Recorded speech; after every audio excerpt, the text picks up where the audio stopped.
அப்ப இப்ப இப்ப எலான் மாஸ்க் வந்து முழுக்க முழுக்க அரசோடு உதவி செய்யக்கூடியவராக தன்னுடைய பணத்தை, பெரும் பணத்தை விண்வெளியில் விதைத்திருக்கிறார். அப்படிதான் சொல்லணும். விண்வெளியில் விதைத்திருக்கிறார்.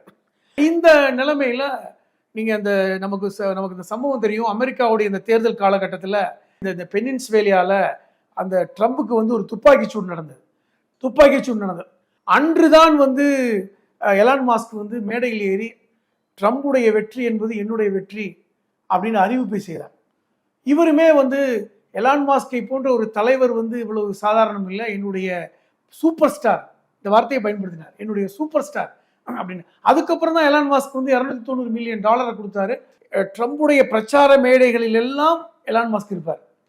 இப்படித்தான் அவர்கள் வெற்றி பெற்றார்கள். வெற்றி பெற்ற உடனே வெற்றி பெற்ற உடனே அதற்கென்று ஒரு நிறுவனத்தை, அரசு நிறுவனத்தில் ஒரு பொறுப்பையும் கொடுத்தார். கிட்டத்தட்ட எலான் மாஸ்கிற்கு வந்து ஒரு மினிஸ்டர் பொறுப்பு கொடுத்தாங்க.